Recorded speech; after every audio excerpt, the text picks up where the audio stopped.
Welcome back. আশা করছি আপনারা সকলেই ভালো আছেন। তো আজকের ভিডিওতে দেখাবো যে এই ধরনের হ্যাপি বার্থডে উইশিং ভিডিওগুলো কীভাবে এডিটিং করবেন। এর জন্য আমাদের প্রয়োজন হবে ক্যাপকাট অ্যাপ্লিকেশন এবং কিছু ম্যাটেরিয়ালস প্রয়োজন হবে যেগুলো ভিডিও রেসপন্সে দেওয়া থাকবে।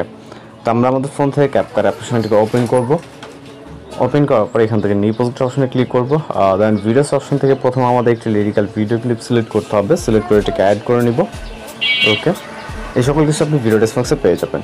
দেন আমরা ভিডিওসের প্রথম দিকে চলে আসবো। চাইলে আমরা মিউজিকটি আগেই অ্যাড করে নিতে পারি। এই জন্য অ্যাডোতে ক্লিক করে এক্সট্রাক্টেড অপশনে ক্লিক করব। মিউজিকটিকে সিলেক্ট করে ইম্পোর্ট সাউন্ডে ক্লিক করব। এরপর চলে যাবো video ক্লিপসের ইন্ডিংয়ে।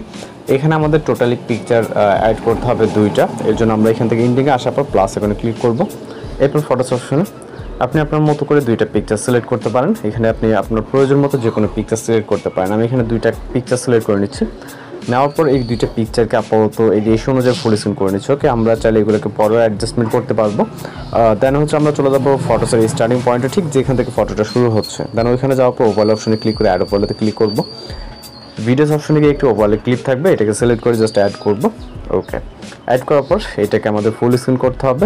Just perfectly full screen করবেন এবং এটার যে ব্ল্যাক স্ক্রিন আছে এটাকে রিমুভ করতে হবে। এই জন্য এখান থেকে ব্লেন্ড অপশনে যাবেন। যাওয়ার পর এখান থেকে লাইট অথবা ফিল্টার, আমরা ফিল্টারটাকে সিলেক্ট করবো পারফেক্ট যাতে ব্ল্যাক স্ক্রিন রিমুভ হয়। এরপর আমরা কিছুটা জুম করে নেব ফটো অ্যাডজাস্টমেন্টের ব্যাপারে। আমরা ঠিক যখন দেখব আমাদের এইখান থেকে যেহেতু শুরু, এইখানে একটি স্ক্রিন আসতেছে। ওকে, ব্ল্যাক স্ক্রিন, অর্থাৎ এটাকে যেহেতু রিমুভ করে আমরা ফটোটাকে দেখতে পারবো। ভিতর থেকে ফুল যখন হোয়াইট স্ক্রিনটা আসবে ঠিক এই পজিশনে। ওকে, একদম পারফেক্ট।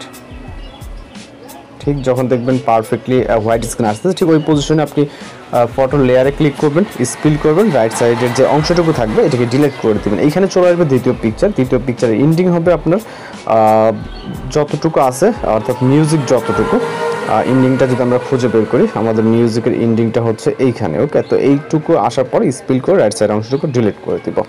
তো এখন আমরা যদি জাস্ট এইখান থেকে প্লে করি, জাস্ট দেখতে পাচ্ছেন। ওকে, আপনারা এখানে বিভিন্ন অ্যানিমেশন অ্যাড করতে পারবেন। এই জন্য আমরা পিকচার ক্লিক করে অ্যানিমেশনে এবং আমরা কম্বো ক্যাটাগরিতে চলে যাবো। আপনি ইন আউট এবং 2টা চাইলে সিলেক্ট করতে পারেন। তো এখান থেকে আমরা রাইট সাইডে চলে যাবো। এখান থেকে নর্মালি আমরা একটি অ্যানিমেশন সেট করবো, জাস্ট জুম 1 অ্যানিমেশনটাকে। ওকে ওকে, এবং দ্বিতীয় পিকচারও সেম একইভাবে আপনি ডিফারেন্ট অ্যানিমেশন সেট করতে পারেন। দেন এখান থেকে টিকমার্ক অপশনে ক্লিক করবো। তো এতটুকুই। জাস্ট আমরা এখন যদি ভিডিওটিকে প্লে করি, আমি নর্মালি সাউন্ডটিকে হাইড করে এখান থেকে ভিডিওটিকে প্লে করছি। এখানে ব্যাকগ্রাউন্ড মিউজিক যেহেতু অ্যাড করা আছে, আপনারা আপনাদের মতো করে অ্যাড করে নেবেন। এই ভিডিও সংক্রান্ত যা ম্যাটেরিয়ালস প্রয়োজন হবে সব কিছু, প্রথম ক্লিপ বলেন, ওভারলে এবং মিউজিক সব কিছু ভিডিও রেসপন্সে প্রোভাইড করা থাকবে। আপনারা এখান থেকে খুব সহজে ডাউনলোড করে নিতে পারবেন। তো এখন আপনি জাস্ট ভিডিওকে এক্সপোর্ট করার আগে ভিডিও রেজলিউশন আপনি আপনার মতো করে এখান থেকে 1080 থেকে আপনি 2K থেকে 4K এক্সপোর্ট করতে পারবেন। 1080 রাখলে যথেষ্ট। দেন এখান থেকে সরাসরি এক্সপোর্ট অপশনে ক্লিক করলে আমাদের ভিডিওটি লোডিংয়ে সেভ হয়ে যাবে। তো এইভাবে খুব সহজে আপনি এই ধরনের ভিডিওগুলোকে এডিটিং করে দিতে পারবেন। সেটা যে কোনো কারো পিকচার দিয়ে আপনি একটি হ্যাপি বার্থডে ভিডিও তাকে উইশ করতে পারবেন এইভাবে। তো এই ছিল আজকে এডিটিং টিউটোরিয়াল। দেখা হচ্ছে নতুন কোনো ভিডিওতে। ভালো থাকবেন, সুস্থ থাকবেন।